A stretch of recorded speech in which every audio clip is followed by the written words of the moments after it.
Okay, Bismillahirrahmanirrahim. Assalamualaikum warahmatullahi wabarakatuh dan salam sejahtera. Hari ini saya nak membentangkan tajuk keterampilan menulis. Kita lihat dulu apa itu keterampilan menulis. Menurut Abbas 2006, keterampilan menulis adalah kemampuan mengungkapkan gagasan, pendapat dan juga perasaan kepada pihak lain dengan melalui bahasa tulis. Ketepatan pengungkapan gagasan harus didukung dengan ketepatan bahasa yang digunakan, kosakata dan gramatikal dan penggunaan ejaan. Okey, seterusnya kita lihat tujuan menulis ada 3, iaitu mendirikan asas menulis yang kukuh bagi membolehkan kanak-kanak menulis dengan baik, cekap dan pantas, meningkatkan pengetahuan dalam perbendaharaan kata, perkembangan bahasa dan tulisan. Kemudian, membolehkan kanak-kanak melahirkan buah fikiran dan perasaan dalam tulisan. Seterusnya, kita lihat fungsi menulis. Okey. Yang pertama, menulis dapat mengembangkan kecerdasan. Yang mana contohnya kita boleh lihat pengetahuan tentang topik yang ditulis, kebiasaan menyusun isi tulisan, wawasan dan juga keterampilan mencampurkan unsur-unsur bahasa sehingga tulisan menjadi sedap dibaca.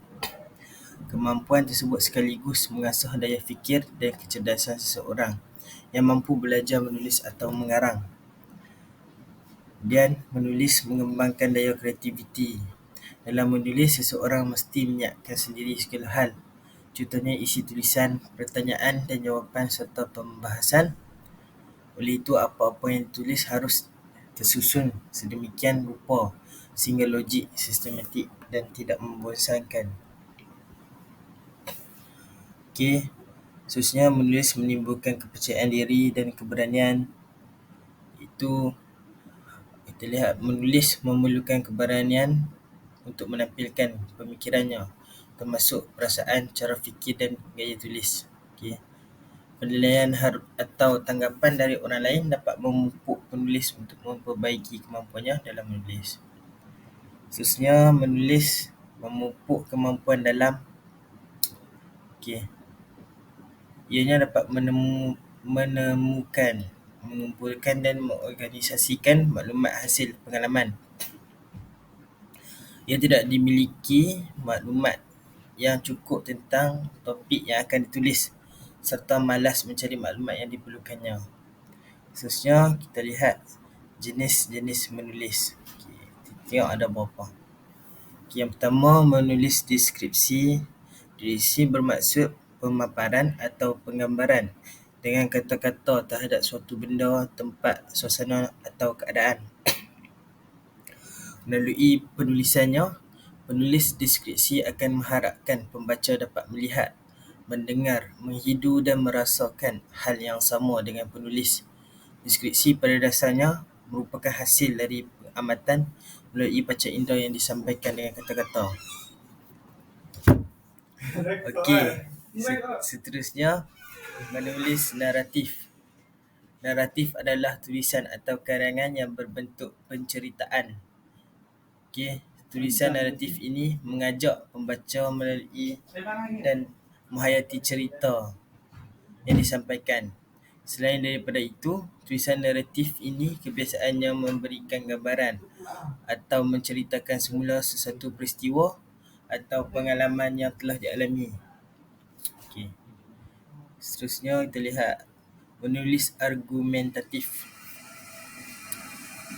Karangan argumentatif ialah satu genre penulisan yang karangan argumentatif bermaksud karangan yang bertujuan untuk menyatakan kebenaran dengan menyatakan hujah atau alasan yang sesuai.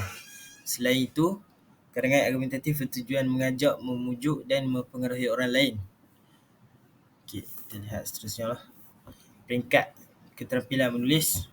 Yang pertama sekali, peringkat pra-menulis iaitu satu peringkat persediaan sebelum murid dapat menulis dengan kemas dan betul. Murid akan disediakan dengan aktiviti menulis bagi memudahkan murid menulis dengan kemas. Latihan otot dan tangan jari serta koordinasi tangan dan mata diberikan kepada murid.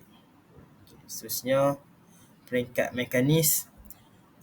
Selepas murid-murid melalui peringkat pramenulis, mereka akan melangkah ke peringkat mekanis. Okay. Pada peringkat ini, murid seterusnya telah boleh memegang pensel dan menulis di kedudukan selesa. Murid boleh melakukan latihan seperti menyalin sesuatu frasa dan suku kata serta ayat. Seterusnya, peringkat peralihan. Pada peringkat ini, murid-murid sudah menguasai pelbagai kemahiran seperti kemahiran mendengar, begitu membaca dan juga menulis. Mereka sudah boleh menulis pelbagai jenis karangan, jenis-jenis penulisan terkawal, berpandu, separa terkawal dan separa berpandu. Kemudian mereka boleh didedahkan dengan penulisan yang bebas dan juga kreatif. Terusnya, cara meningkatkan keterampilan menulis. Yang pertama sekali, iaitu banyak membaca, di mana kita semakin banyak membaca, semakin banyak pengetahuan, dapat memperluaskan dan memperkaya idea. Yang kedua, menulis secara teratur dapat meningkatkan kualiti tulisan, mudah dibaca dan difahami, tidak akan melenturkan cara dan gaya bahasa. Yang ketiga, belajar cara menulis yang baik dan benar untuk meningkatkan kemampuan diri dalam membuat penulisan baik. Okay, seterusnya, perhatikan emosi. Tulisan merupakan cerminan kepribadian dan intelektual penulis. Menulis dalam keadaan emosi yang baik dan stabil dapat menghasilkan penulisan yang baik. Seterusnya, melakukan semak semula. Semak semula adalah bertujuan untuk mengurangkan kesalahan seperti kesalahan ejaan, tanda baca dan sebagainya lah. Okay. Seterusnya, minta pendapat. Dapat meningkatkan kualiti penulisan, dapat mengetahui di mana kesalahan dalam menulis dan dapat memperbaikinya dengan lebih cepat. Jadi itu saja daripada saya. Assalamualaikum warahmatullahi wabarakatuh.